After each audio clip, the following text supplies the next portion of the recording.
As mentioned, favorite hour coming up right now. Starting off at 7:08 in the morning. Good morning, Hawaii. Hour number 2 of the big show on our 7th favorite day of the week. However, it is elevated because this is the hour of the SHOPO Hour. And the fellas are in studio with us, of course. And I want to thank them all so very, very much with Bobby, Steve, and Mark.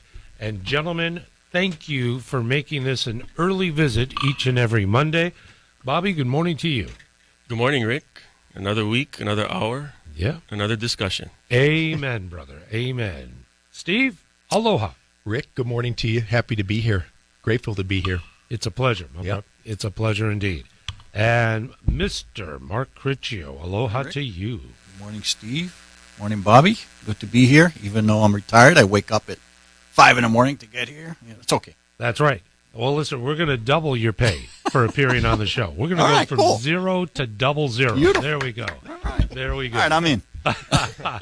Bobby, lead us off. Once again, brief introduction to our friends, and then we'll get started after the boys wrap it up. How about you? Good morning, everybody. Bobby Cavaco, president of SHOPO. I have 22 years in the police department, 20 years in patrol, and I'm going on my 20th year in the union in various capacities. Mm-hmm. And I'm assigned to the traffic division. Been there for a year and a half. I'm a lieutenant. I oversee the vehicle homicide section and our night enforcement unit. Excellent. Thanks again for that, Bobby. Thank you so much. Brother Steve? Sure, Rick, sure. Steve Keogh, vice president of SHOPO. I have 15 years of service with Honolulu PD. I currently work as a patrol sergeant in urban Honolulu, which is Kaka'ako, Ala Moana, Chinatown, and the Mountain. And I've been involved with the union in different capacities since 2013. Brother, a lot of siren action this weekend, bro, downtown. Quite a bit. I was waking up like, what? Quite a what? bit. My goodness gracious. Working hard. Brother Mark, would you please? Morning, Rick. Mark Cricchio, retired HPD Major, 31 and a half years service, and my last command, Waikiki. Excellent. Gentlemen, thank you very much for this. Lines are open, 521-8383. We'd love for you to give us a call if there's something on your mind. Any question, the gentlemen are absolutely willing and able to take any calls that come into studio. So if you would like, 521-8383. I'd like to start off, though, because we're treated to various media outlets, and we'll read a particular story and come to a conclusion. It's the content of those stories that's very important. Clarification, your perspective is much appreciated, and thanks for sharing it. A recent Civil Beat article did exactly that, raised interesting points of view that I believe needs a little bit more embellishment. I'd like to turn it over to you, gentlemen, with that particular story and dealing with our community. Yeah, so Rick, we wanted to, just touch upon this Civil Beat article that they ran over the weekend with the Police Commission chair and vice chair, Shannon Olivato and Jerry Gibson. And, the reporter had asked the question, do you ever study police practices elsewhere? And the response by Vice Chair Gibson was, I don't have a lot of time to go to the academy or to do that kind of thing, but I read a lot, and I'm sure everybody else does. That kind of comment from a police commissioner who's the vice chair raises a lot of concern. I mean, can you imagine if me and Steve went to our SHOPO members and said, hey, sorry, but I got something else to do. I don't have enough time to, commit to this type of thing or whatever issue it is that the union is bringing up. There would be an uproar, like, why are you in that position? So I think that's the concern that we're raising with some of the commission members. We understand that they are a lead body and they're not paid. It's a volunteer position. But if you're not committed to that position and what that commission is supposed to be doing under the charter, then you shouldn't be in that position if you don't have the time to dedicate to it. Because your decisions on that commission affect 1,800 officers in the Honolulu Police Department, And by extension, the safety of the community. Yes, absolutely. Yeah.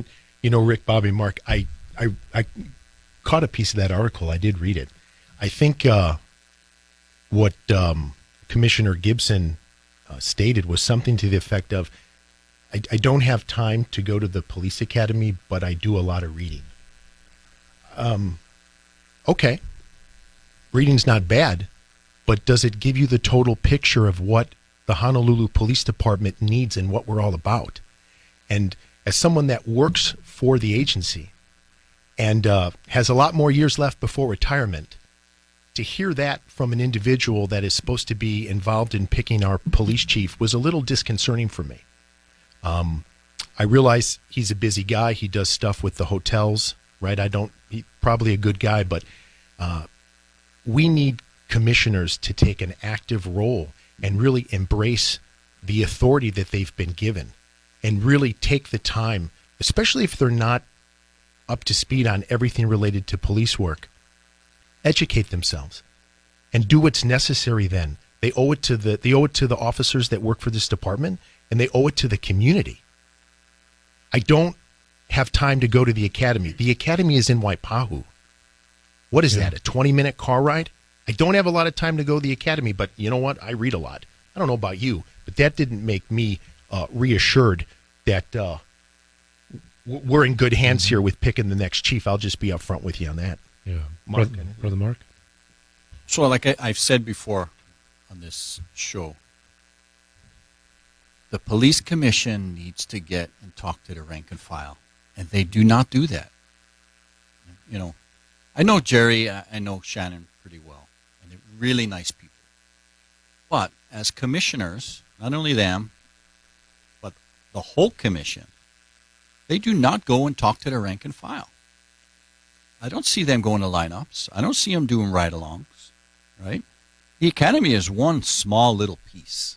It's just a training academy. But get down to your rank and file. They're at the main station twice a month, minimum, because they have their meetings. What is it going to take to walk through a squad room and talk to some officers, talk to some commanders? Mm-hmm. So that doesn't happen. Not at all. On all your beats, all your watch, never really see that kind of involvement from decision makers, policy makers, people entrusted. I don't understand that. There is such a disconnect between the police commissioners and the rank and file cops. In every squad room, there's pictures of these individuals, and I can tell you right now, if any one of them walked down the hall of HPD, nobody would know for 1 second who they are. The AOR of the Police Commission, we may have touched upon it in previous programs, but could you reiterate it? What is the area of responsibility for the Honolulu Police Commission?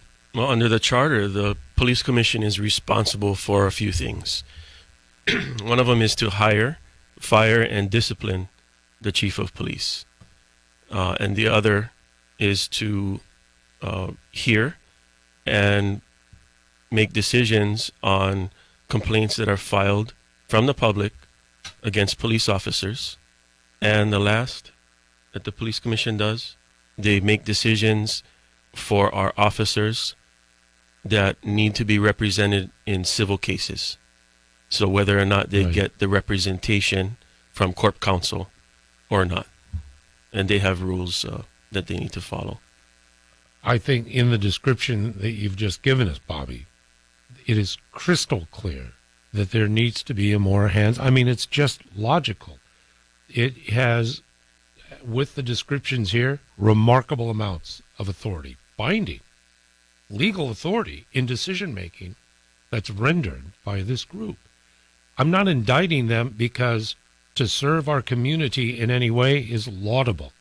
However, yes, volunteer for the position, but you've got a job to do as well as possible.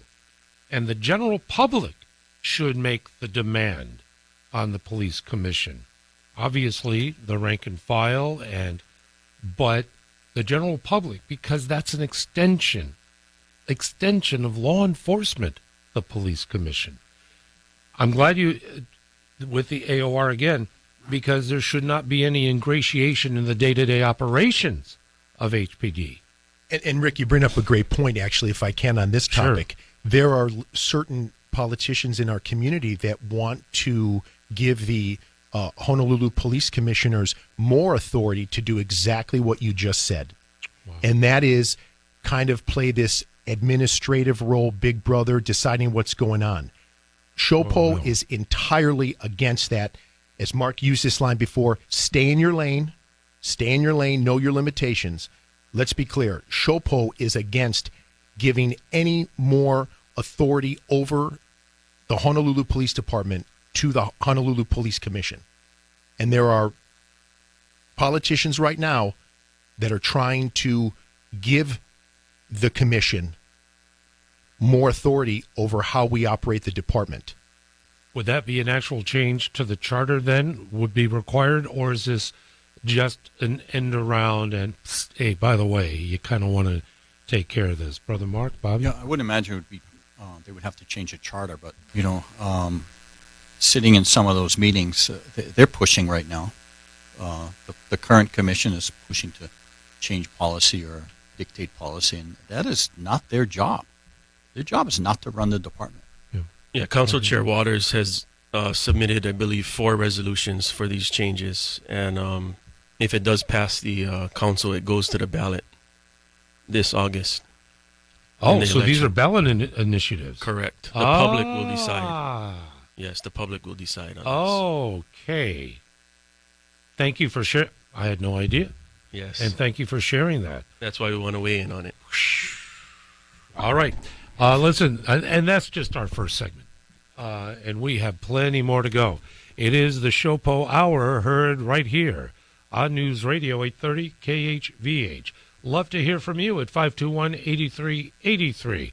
But we'll return with the fellas in studio in just a moment. Thank you, Jamie. Thank you all for being with us here on News Radio 830 KHVH. The SHOPO Hour continues.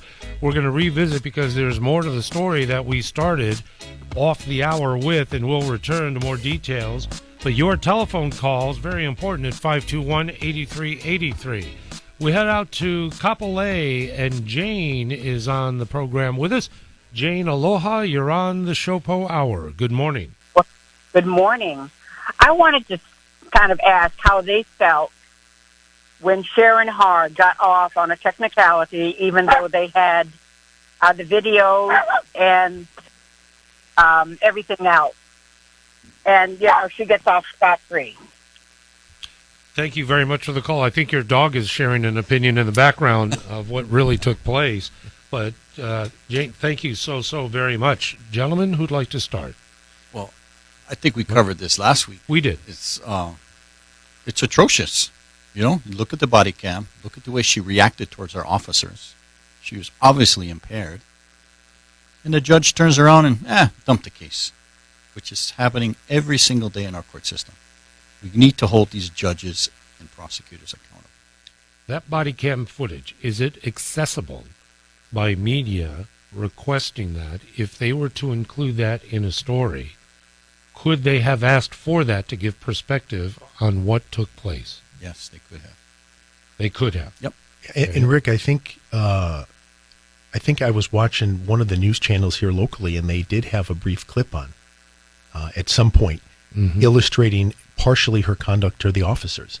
And I think what the caller out in Kapolei, it should bother her. It should be a concern. As far as us, we're not. I mean, we're not the judge that made the decision. But as far as holding elected officials accountable for their conduct, I think we also talked that she was never censured or even reprimanded by her own colleagues at the legislature.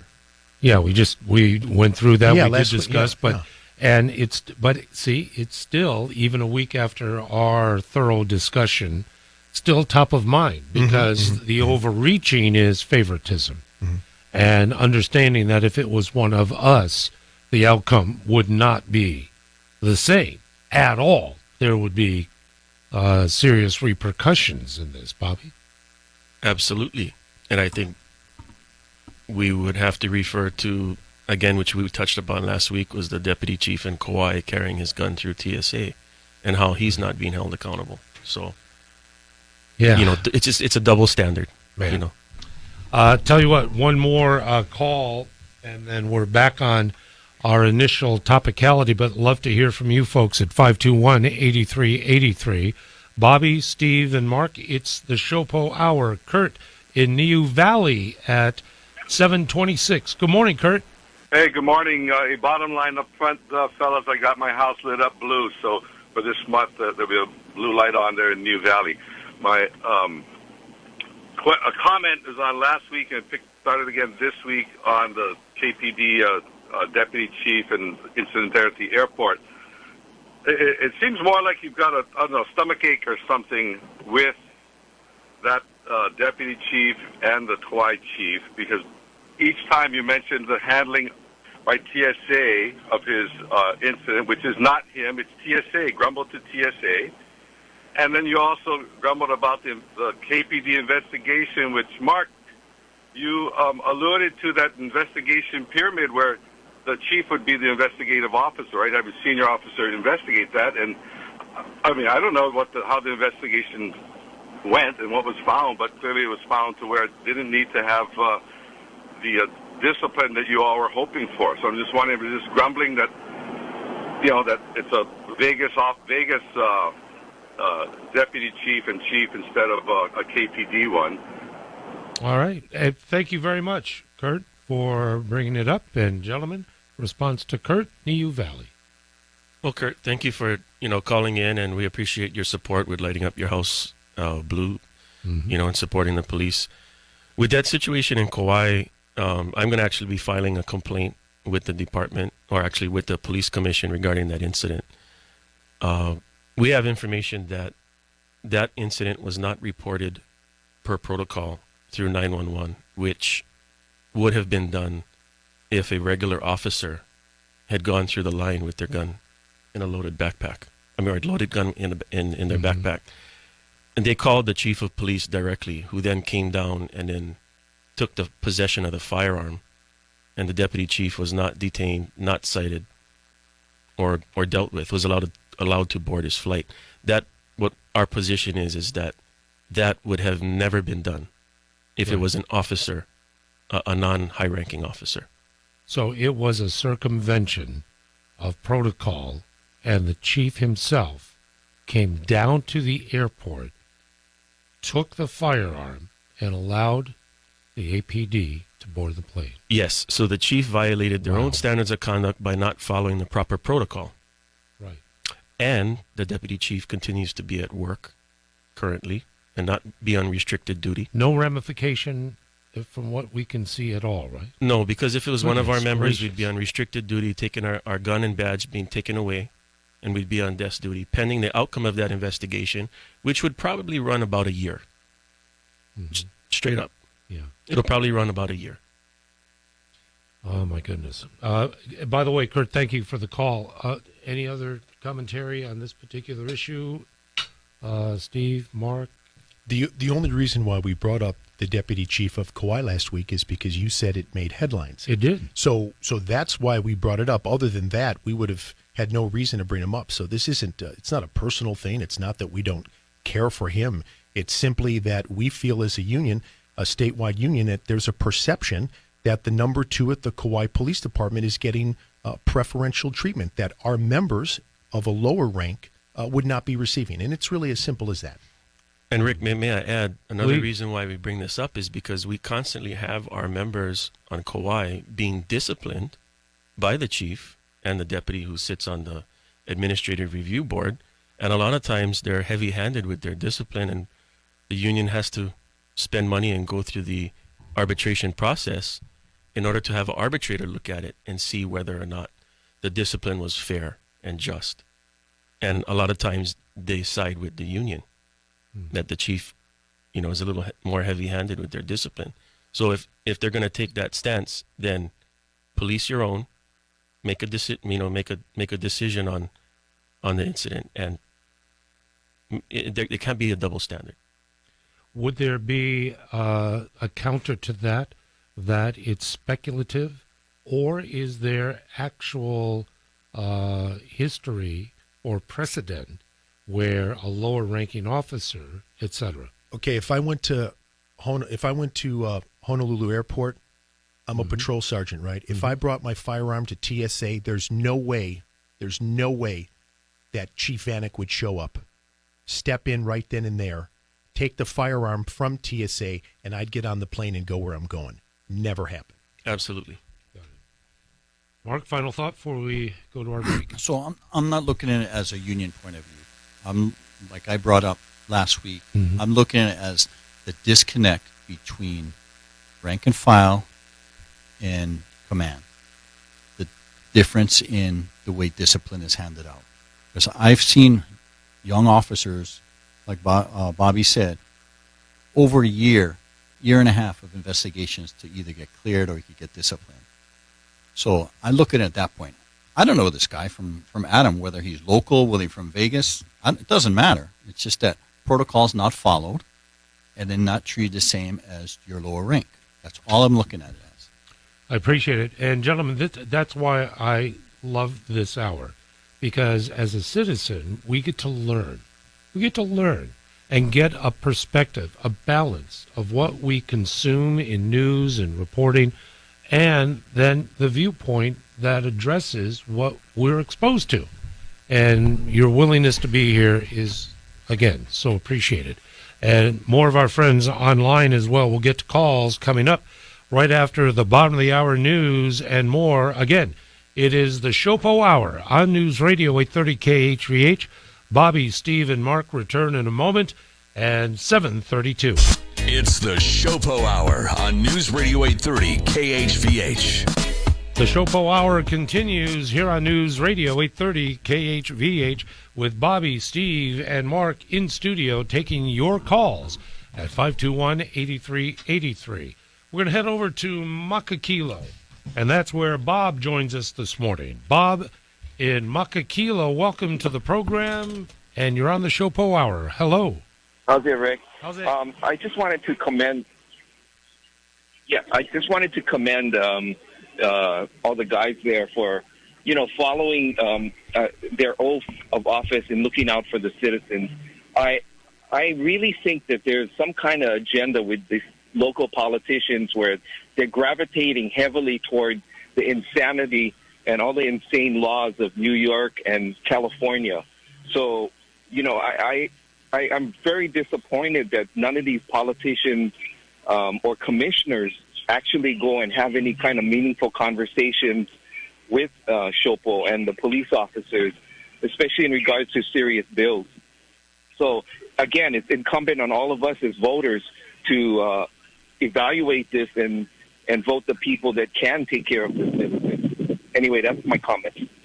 We appreciate your time and your commentary, Bob. Makakilo, thank you, sir, very, very much. Mark, thoughts? Bob, thanks for calling. Thanks for your support, and you hit it right on. These politicians over here, the election cycle, they tell the people what they want to do, blah, blah, blah, blah, blah. And then once they get in, they got their own little agenda, and it is ridiculous what they're doing in there. But what we need to do is exactly what you said. Vote them out if they don't do what they have to for the citizens of this community. And they look at the victims like, it's just a property crime. It's just nothing, no big deal. But, we got to take care of all the suspects. They're not treated properly. So you hit it right on the head. We need to be thinking differently, voting differently, and we need to hold these politicians accountable. In a way, would you be supportive if members of the police commission was an elected position rather appointed? I think that would be more appropriate. Then the commissioners are chosen by the people. But then again, Rick, my personal take on all this is, I think the police commission certainly serves a purpose, right? They're there to take complaints from the public against officers, and I think that's important. But as I've said on a couple of previous shows, my personal opinion on this, who leads the city right now? That's Mayor Rick. He's on a 4-year term. I believe that heads of the city, whether it's fire, police, or whatnot, should coincide with the term of the mayor. I think the mayor, as the leader of the city, should have the biggest voice in who the chief is going to be, and I think the elected city council people should. I think that's my take on it. So if the police commission was an elected position, I think that'd be a step in the right direction. But with that said, as far as who's going to pick the chief, I really think that should be up to the leader of the city right now, which is Mayor Rick, and the city council. Now, if the police commission wants to chime in, I'm good with that. But again, We just have to realize that when you give people power and authority, you really want to make sure that they're capable to handle that and they have the background to really do the job fully. However, if we do elect a mayor, and that's the voice of the people, Yep. a mayor that clearly is bereft of experience, knowledge, etc., then the qualification to make such an important decision about selecting a chief unilaterally, would there be a comfort level that's questionable there? I think you make a good point, but then you ask yourself, would we really elect a mayor that's that clueless? Let me pull out the election. I had to serve that up for you, Rick. I just served that right up. But I get what you're saying. And Rick, you make a great point about checks and balances, and I get it. I'm just saying that the current leadership that is in power should certainly have a say in who's going to be running certain agencies. That's where I'm at with that. And just one other question to the caller on Kapolei. I don't think it's an understatement to say that right now, Honolulu Police Department and police departments across our amazing country are literally under attack by politicians and certain groups that have this agenda, whether it's defund the police or bail reform. And to the caller's point in Kapolei, we're at a tipping point. HPD, police departments across the country need the community support. The men and women that wear that uniform need to be able to do their job. In the community, we do it for you. We need you. We need to make sure that elected leaders that have an anti-police agenda, that have an exaggerated bail reform agenda, that put the criminals over the victims, they need to be, to Mark's point, they need to be voted out. We need to basically take our community back from radical politicians. Whether it's on the left or the right, I don't much care. But if you have politicians that don't want to take a stance on crime and think that we need to give offenders 20, 30 chances to get it right, no, the people need to stand up now. And I'm not trying to be dramatic. If you look at what's going on throughout our country, we are at a serious tipping point where good people, like the caller from Kapolei, realize that they need to stand up, take back our communities from these elected leaders that are going off the reservation big time. We are very close to California. All we have to do is take a look at San Francisco and Los Angeles as well. And that is a glimpse into the future if we don't heed, Steve, what you're saying. And folks can do that on their own. Don't have to preach it. You can learn about it on your own. We have a break coming up for traffic, but before that, I want to reference again the Civil Beat article that we talked about at the outset. There's an element in there that is perceptively critical about HPD and arrests and ethnicity in our community. I'll set it there for a moment, get primetime traffic in the break-in, but have the gentleman address this as well. At 521-8383. Folks, it's the SHOPO Hour on News Radio 830 KHVH. Welcome back. The SHOPO Hour continues. By the way, if you missed any part of the discussion, go to khvhradio.com. Podcast will be posted later on today. Once again, thanking Bobby, Steve, and Brother Mark for being a part of the program already. We're at 7:47 in the morning. Time flying by. I want to get to the story again that we led with that appeared in Civil Beat with implications. It is talking about and referencing that perhaps there are over-policed ethnic groups within our community, and that alluding to that as a reality. I want to go to Mark, please. 31 and a half years, Waikiki, the Beat, and others. What do you make of a statement like that? It's asinine. And I'm gonna start off for my 31 and a half years. Okay, so I worked downtown. I worked East Honolulu. I worked Waikiki. I worked their Central Receiving Division. Mm-hmm. I worked as commander. Not once did we target any certain community. That's a bunch of BS. Now, you commit the crime, we're going to go after you. We don't care what you are, what color you are, what ethnic background you are. You commit a crime, you're getting arrested. Simple. Okay?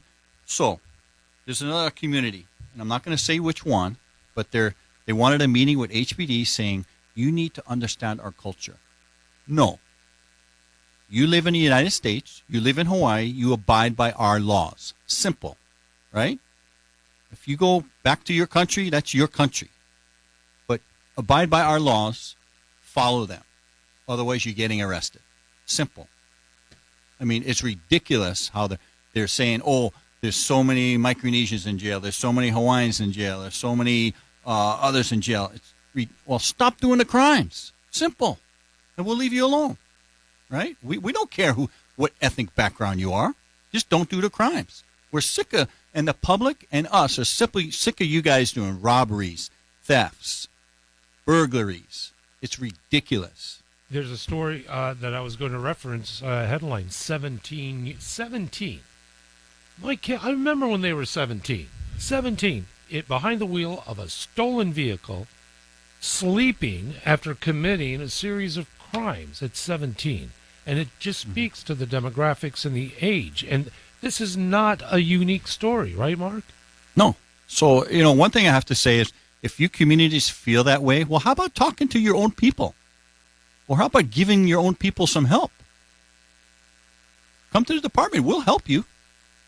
But don't say that we're targeting you. That's ridiculous. Bobby? Our members, when we go out and we service the public, through calls for service via 911, we don't get to pick and choose to the calls that we get to go to. Somebody calls 911, we get sent. If it's a argument and we have to make an arrest, it doesn't matter whether the person is English, Irish, German, it doesn't matter. It's all based upon behavior. If there's probable cause to effect an arrest, then we make an arrest. With my night enforcement unit, when we go and decide where we are going to go do enforcement for the evening, we don't say we want to go to this particular community and give citations and make arrests. We go based on where the statistics are with traffic collisions, traffic fatalities. The area where we're having an issue where people are not driving responsibly, so we're going to target that area based upon that. When officers see a traffic violation on the freeway, they don't know what race of the person that's operating that vehicle. They're seeing the traffic violation, the person that's committing a violation of the traffic law. Mm-hmm. And then they make the traffic stop, and then either the person is given a warning or a citation. But that's the officer's discretion. And at no time, I believe that our officers are making decisions of discretion based on race, sex, color, religion, etc. Anything. Yeah, and we get training on that. We all have our biases and things like that, but because we're human. Mm-hmm. But I believe that those that are in the department statewide are able to put that aside and police fairly and objectively. There we go.